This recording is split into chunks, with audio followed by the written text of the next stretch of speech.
Abantu bathesha ngeindlela eziningi ezihlukahlukene ukuze balale bedlile. Abanye bafundile, abanye abafundile. Kodwa akekho ongcono kunomunye. Uhlelo ithesho lami My Hustle lizovundulula inhlobo ezihlukene zamathesho. Sizwe kulabo abaziqhubayo ukuthi benza kanjani. Through this show, we want to expose the youth yaseMzansi to a variety yemisebenzi khona bezokwazi ukwenza wise career choices besabancane. Nawe makukhona ihustle ofuna siyiveze, sibhalele ku@gabisa.tv@gmail.com. Leli yithesho lami My Hustle. Ithesho la. Danko, don't forget to like and subscribe to our YouTube channel Gabisa TV. Washa. Alani-ke bafethu uGabisa khulusa uhlelo ithesho la My Hustle uhlelo olusha lolu oluzoletha ushintsho ezimpilweni zeingane ezincane. Sizohamba izinkalo ngeinkalo sibheka ama-hustles ahlukahlukene enziwa abantu ukuze sizokwazi ukuthi sisize intsha yethu ukwazi ukwenza well-informed career choices. Siniphathele uhlelo oluzobheka umkhakha waka-media and video technology productions. This is a cutthroat industry edinga i-passion, discipline and consistency. Lo mkhakha unama-stages amathatha abalulekile. I-pre-production la wenza khona i-research ne-planning ukuze uzoba nolwazi olunzulu nge-subject yakho. If your planning is a flop, everything crumbles, then you are out of business qondile. I-production lana-ke ilapho osuke usuphezu kwawo umsebenzi. Kumele i-team ifike isober, igcine isikhathi and communicate in advance mabezoba late. Akudingeke phutha kule stage because one mistake can cost you a client. You must all look presentable nezimpahla ezayiniwe. Wonke umuntu la kumele adlale i-role yakhe that was agreed upon kwi-pre-production stage ukuze i-production izoflowa from ekuqaleni till the end. Kwi-post-production ilapho sekuqoqwa khona konke bekushuthwa ku-edithwa by the video editor. Sibe sesifaka ama-graphics and background music. This needs a creative video editor ngoba the artistic telling of the story lies on him. Wonke lama stages enza umsebenzi wakho uhleleke kahle from conceptualization till execution. Sangisanda ukuthola ucingo la from uBrasThebiso Ngubo we-Afromed Medical Services. Le brazo ikhampani yayizinze la eThekwini usebenzela la kodwa ungokudabuka eManguzi. Into aseyenzile ke iyathusa. Usakhe wasusa phansi isikole esizokwazi ukuthi sifundise intsha yangale ngezifundo zalomkhakha kuona as a way of giving back to i-community. uBrasThe awusitshele ngokukhula kwakho. Ekhuleni kwethu ibinzima kakhulu ngoba izinto eziningi bezingekho and bekudinga ukuthi ukwazi ukuthi ufukuze upaquze uzinikele uzimisele futhi khona lapho ukuze ukwazi uphumelele as long as uwazi ukuthi yini into oyidingayo. Lesikole sizokwakhiwa ngama-phases amathathu njengoba usuphela uphase 1 osukhoste around 800,000. Kuyothi sekuxhunywe yonke imishini sesi-ready for ama-class uyobe esesebenzise around 1.3 million ophuma ephaketheni lakhe njalo. Yo abanye abantu okulandelayo kuzomela bathole ama-accreditations from necessary government departments azobanika imvume yokufundisa ama-modules that are industry relevant nazokwenza abafundi balesikole baqasheke uma sebephothula. Uphase 1 unamaklasi amabili azomumatha plus minus 25 students each. Namhlanje iMove and Shake esiphethe intwana encane yala kaMashu kasi uLwandile ena 22 years of age kodwa isisebenze emabhizinisini asekhaya since the age of 10 isizubabwayo. Ithesho la mina ukumanager amabhizinisi enziwa i-time from ukutransport izingane zesikoleni to ukharishisa out ngama cold room nama toilet. Senzana ne-cleaning, we clean from complex to house, we do outdoor and landscaping. Ngokwamina ngi-technician qualified ye-fiber, so I install fiber. I'm currently working under a company Hawaii. About 80% of the South African population suffers from some form of a mental issue. Ukuze expande kabanzi kule topic, ngivakasheli out yami CEO yase Durban and Coastal Mental Health Organization. Indawo lena that is very rural. Indawo esikhule kuyona, abantu bekhula kuyona besebenzisa indlela ezinzima zokunyakaza. Yes. Ibonile ukuthi mubheka ayikho isibhedlela esidlulile uzofike lana. Ayikho i-tertiary institution oyibonile lana. Into oyibonile kuphela ungabona iklinikhi eyodwa, abantu bonile i-transport mode, i-transport isenzima. abantu abaningi basayithola ngokwabo. So umuntu ukhulele endaweni kanjalo ukuthi konke esikwenzayo kufanele ukuthi umuntu aqala zabalazi ukuze aye phezulu. This 83-year-old institution has 23 branches across the KZN province. Umsebenzi owenziwa la ushubile futhi udinga uthando, which is what Mahlase and his staff complement aim to perfect usuku nosuku. Umuntu wazile ukuthi after high school ahambe e-University of KwaZulu-Natal. Ilapho kafunde khona i-Bachelor of Commerce majoring kwi-management and i-marketing. Now izinto lezi ekwazile ukuthi after completion of i-degree yami and further extending to i-honors yami. Ikelezile njalo ingwenya bafethu. So and lama course lawo wakhavayo both kwi-undergrad na kwi-postgrad iwona kufundisayo, one on strategic management, on marketing and consumerism, and then basic kufundisa futhi same time on finance, bese kwazi futhi kufundisa futhi on economics. Izinto lezi ezikwazi ukuthi holistically zik-assist in terms of how ukwazi khona ukuthi umanage i-organization of such magnitude. Olaba hustlers, yes siphakathi eBenini ePitoli bafethe eTshwane. Phela izolo sihlukane nodokotela yena wababindiza machine. Thina sagudla phansi ngebhasi. Namhlanje ke sisema office abo sizothola kabanzi ngomsebenzi wabo. Afisha. Baba, awusitshele Mageba. Yini ITHESHO? It's a special economic zone where we assist investors, big business and small business ukuze bathrive bakwazi ukuthi babe part of the mainstream economy within the automotive sector. This environment yenza sure ukuthi small businesses are able to tap in from a manufacturing perspective, and also bakwazi ukuthi ba-export so that ama-goods abakwazi ukufika overseas ukuze bakwazi ukucontribute towards i-global supply chain ye-automotive. Imfundo yami ibe kwi-science kakhulu, ngangithanda i-maths ne-science ngisemncane. Isiqenqu manje bafethu. So part of ukusebenza ngey'namba bekuyiphathi impilo yami. So part of that ngafocus what we call nautical science. Babizwa ngokuthi maritime studies these days. Yes. That's where career started. Ocean economy. Ocean economy. And then after that ngenza ifundo ye-BTech ye-finance and strategy. Emva kalokho ngenza i-postgraduate in public management. Yes. Emva kalokho ngenza MBA. Emva kalokho ngenza another masters maritime, which is MCOM. So Master of Commerce in Maritime. And then ngenza i-PhD yami that is focusing on the ocean economy. Lomchita was underground wangena kwi-commercial scene in 2011 after being signed by Native Rhythms Records. Kapha siyazi kuthiwa hayi wawudla zonke inhlobo yesicoco underground.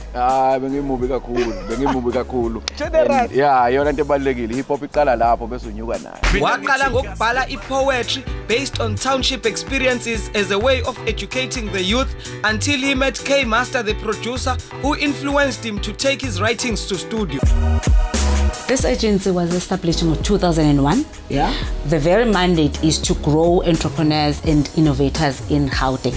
I started marketing, and from marketing I did the postgrad business because I always loved businessmen. Yeah. From postgrad I studied my MBA, which is Masters in Business Administration, and currently I'm doing doctorate in Business Administration. Unelo waqulu i-female farmer yala ebaqulusini yenza mix farming, i-value chain yakhona include u-feedlots whereby we nourish inkomo zethu sizenze zibe zinhle zibo A grade so that mayiphuma sizisa i-abattoir since sine-abattoir ngaphakathi ziphume seyithambile zikwi-grading right. So we in-house butchery, we do ama-rations, we do ovorsi, we do all the specifications in yam.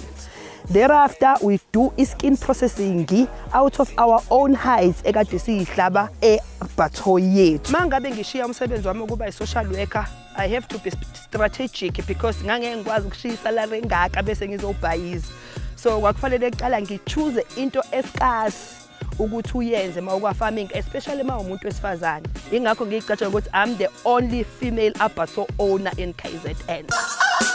Ubuciko means art, from igqom to painting to intontoni, but mina my love personally was jazz, poetry, ukudla Mengena la ekhaya I think ngizobona amacici amakhulu amabili eziqhaza so isiqhaza was umuntu ongafundile angeyiqhenye ukuthi angifundile but I chose i-design eziqhaza because nami imfundo yami igcina kama-matriculation but when it comes to employment I employ abanemfundo engcono kunami. The establishment gains a lot of business through tourism inspired by the Inanda heritage roots.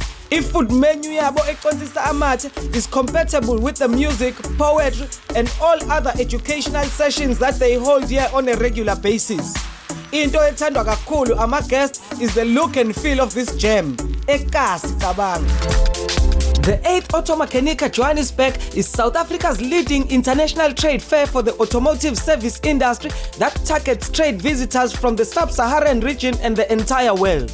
The event kick-started with an official CEO's breakfast session that saw CEOs and execs of various partner companies share their strategies on how they plan to grow the industry in this region. We had 26,500 visitors at the Festival of Motoring from 210 cities from 19 countries around South Africa. Eshabakazi panel pizzas siyapenda imoto sivusa imoto eshayisile senza ama headlamp restoration ama rims restoration sivusa ama scratches and dent ne full body polishing. Umsebenzi nomsebenzi engisuke ngiwenzile like imoto mimixelwe yimini I guarantee ukuthi leyo moto leyo isuke izohamba for more than 10 years inopendo right ne glow isa right ingekho ukuphasha kungekho lutho wrong emotweni. Ngizwa kuthiwa imoto ayithintwa la ispray painting mayingathintwa ngowet kanjani umuntu osimama ungena kanjani kule shandisi? I'm a qualified spray painter and an artisan. Ngenza i-course ye spray painting for 9 months ifihlile training academy lapha eThekwini kuMo Road. La ngaqala khona ukuthola certificate se spray painting ngo-2008. I-panel beater yami yokuqala la eyangithatha auto rust control panel beaters. Ngathi mengisebenza khona banginikeza i-apprenticeship ukuthi ngenze i-trade khona. Ngathi ngisebenza ngibe ngifunda. Ngafunda for 4 years ngaze ngaba qualified ngathola i-trade certificate yami eyangigunyaza ukuthi ngikwazi ukuthi ngiqhubekele phambili ngiyosebenza kwamanye ama-workshop amakhulu as a journeyman and as an artisan. Yazi scoop namhlanje sikaMancinza sizovala enye indoda bafethu uyabona le out ihanti lokugcina. Yazi kukambalwa uthole i-fashion designer ezothi ingakaqedi ngisho unyaka ikhipha impahla zayo kodwa lezo impahla seyiduma iSouth Africa yonke. Ubani isithixo? Njengeshaya ukotini besiyetha sithi isithixo. So mina ngahlala phansi njengehustler ngahlanganisa ukuthi yazini kuze ngalokho esilokho sidumisa ama-brand aphesha ake ngiqhamuke ne-brand mina ngibona ukuthi ngeke iwanike inkinga lama-brand avunyile. Bangaki abantu osubaqashile through this business? Ngina-10 engikhollaborate nabo balabo 5 kuya-6. You've created ama-employment opportunities are close to 20 through le business. Into ngiqale wasakudlala kodwa for ukuyidweba efonini nabanye abakhona kuyona le brand engababhala ngiqala ngathi ijacket le yakasusa umsindo yagcina siphuma ku TV kubango. Ngathi mangibatshela ukuthi ngifisa ukwakhe into kanje babe ngihleka abanye babo.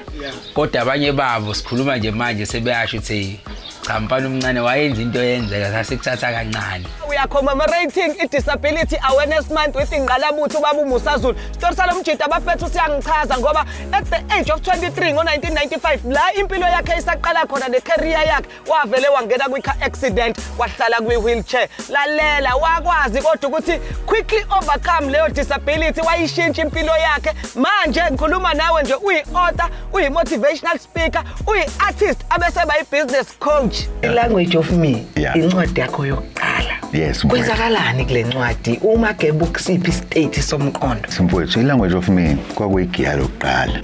Incwadi engayibhala ukuthi ngithi find a sense of identity emva kokuthi ngilimale engozini yemoto. Yes. Language of me yangithatha 7 years ukuyibhala ngoba ngangazi kahle igiya lokuqala ingakho kube sengathi lona liqaqeka lithi ukubalide ngoba you are still wanting to warm up. Uyabona? Finding your sense of identity when you experience is something that requires time. Yeah. Otherwise you are going to be writing ngento ongayazi. In 2008, he released his second book titled Wheels on the Sole of My Shoes, which was followed by a book called Tributes the Story, where he collaborated with disabled female authors to honor and give them a voice. That book was followed by Mastering the Art of Self-Motivation, and lastly, 1.5 kilograms, 465 pages. I am art. I am art. I am art lena ikhuluma ngo 40 years wonke ngoba ngaqala ukudweba ngo 1979. So in 2009 I was celebrating 40 years. That's why the book is called I Am Art, the 40th anniversary essay. I also am of a human resources development background. Yeah. So our motivational talks are is not talking about be strong, be what. But there are also certain principles of human resources development that come into these talks.